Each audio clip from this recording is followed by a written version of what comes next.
Dites-moi,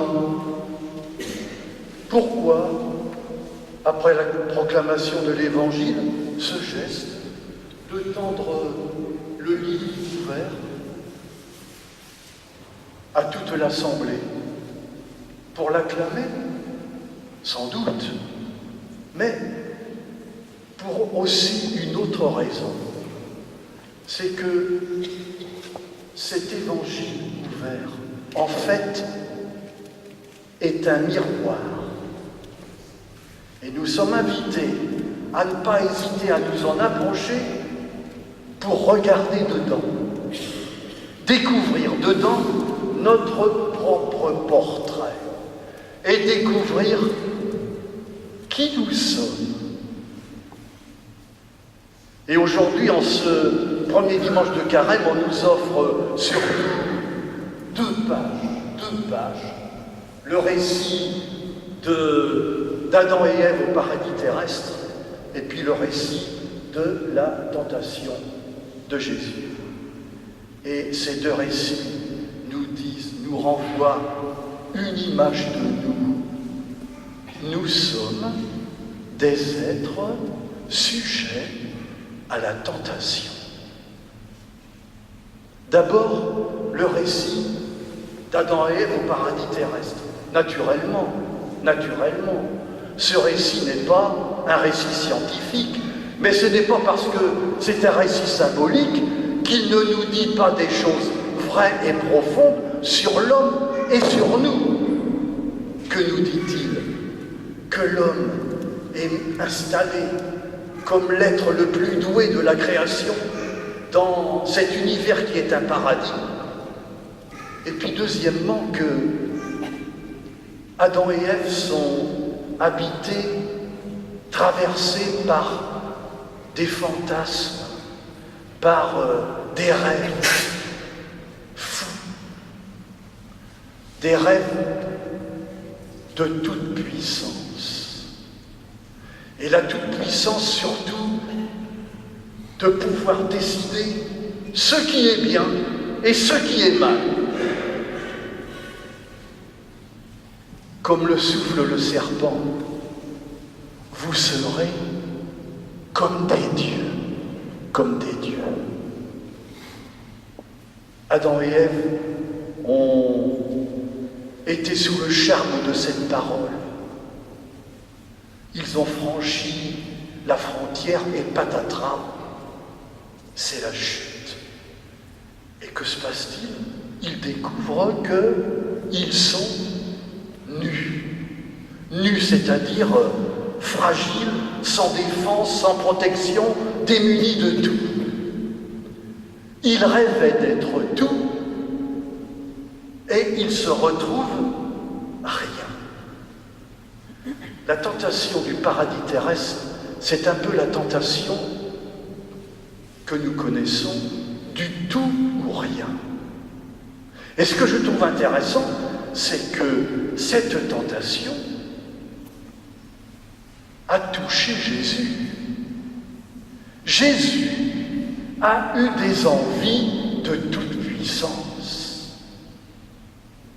Comme lui souffle Satan, si tu es le Fils de Dieu, transforme ces pierres en pain. Mais bien sûr, mais en voilà une bonne idée. Nous sommes combien? 2 milliards d'êtres humains qui ne mangent pas à leur faim sur cette planète. Mais alors, n'est-ce pas la bonne prière à Jésus? Si tu as les pouvoirs divins, transforme les pierres en pain. Mais bien sûr. Et Jésus devine le piège et dit non. Naturellement, comme le récit d'Adam et Ève, c'est un récit symbolique, mais vrai et profond. Et j'ai cherché dans la vie de Jésus des moments où il a été concrètement affronté à ce fantasme de toute puissance. Et je l'ai découvert à la multiplication des pains. Là, le tentateur, ce n'est ni le serpent, Le tentateur, ce n'est pas non plus le démon. Le tentateur, c'est qui? Ce sont les disciples, les propres disciples de Jésus. Que se passe-t-il en effet? Jésus est au désert. Il est aux prises avec une foule qui n'a pas mangé depuis 3 jours. Philippe s'approche. Philippe, il évalue les besoins et dit à Jésus, et lui souffle, pour nourrir cette foule, il faut à peu près l'équivalent en argent de plus de 200 salaires de travail, de 200 journées de travail. Sous-entendu, tu me donnes l'argent, moi je règle le problème. La tentation du tout.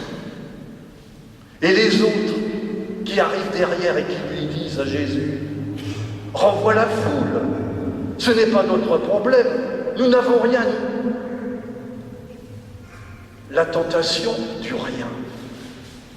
La tentation du tout ou rien. Que fait Jésus? Une idée géniale, autant que simple. Qu'est-ce que vous avez? 5 pains et 2 poissons. On fait avec. Et si tout le monde, à l'image du petit garçon, ouvre les mains et le cœur, alors tout le monde sera rassasié. Et en plus, tout le monde sera comblé de joie. À la tentation du tout ou rien, Jésus répond, vous n'êtes pas tout, mais vous n'êtes pas rien. Vous êtes quelqu'un. Vous ne pouvez pas tout, vous ne pouvez pas rien, mais vous pouvez quelque chose. Vous connaissez la parabole du colibri? Une forêt en feu. Tous les animaux de la forêt prennent la fuite, tous, sauf un petit colibri qui vole vers un lac tout proche, prend dans son bec quelques gouttes d'eau et le jette sur l'incendie. Tous les autres animaux rient et se moquent.